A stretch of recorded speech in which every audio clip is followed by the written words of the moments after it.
Throughout history, there have been several great speeches, all the way from Mark Antony in 1st century BC, to Martin Luther King and many great people.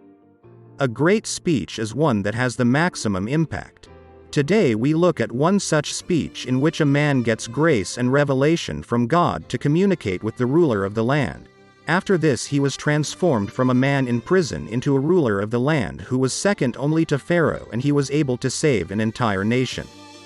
This was one of the most successful speeches of all time. Joseph starts by acknowledging God, and Joseph answered Pharaoh, saying, "It is not in me.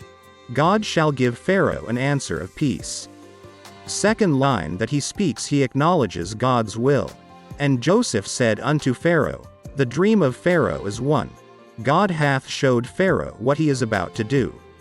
He then explains the meaning of the dream to Pharaoh, and the 7 thin and ill-favored kine that came up after them are 7 years, and the 7 empty ears blasted with the east wind shall be 7 years of famine. This is the thing which I have spoken unto Pharaoh. What God is about to do he sheweth unto Pharaoh. Behold, there come 7 years of great plenty throughout all the land of Egypt.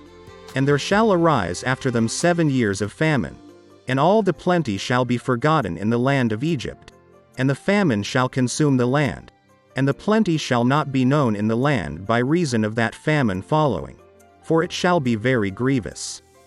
Joseph then affirms God's plan, and for that the dream was doubled unto Pharaoh twice. It is because the thing is established by God, and God will shortly bring it to pass. Finally he calls for action as solution. "Now therefore let Pharaoh look out a man discreet and wise, and set him over the land of Egypt. Let Pharaoh do this, and let him appoint officers over the land, and take up the 5th part of the land of Egypt in the 7 plenteous years. And let them gather all the food of those good years that come, and lay up corn under the hand of Pharaoh, and let them keep food in the cities. And that food shall be for store to the land against the 7 years of famine, which shall be in the land of Egypt, that the land perish not through the famine." And the thing was good in the eyes of Pharaoh, and in the eyes of all his servants. We see that Pharaoh finally sets Joseph over the land of Egypt. Takeaway from this story is, no matter how bad your current situation is, or how hard or how long we work at getting ahead in life, when God provides a break, the impossible can be made possible.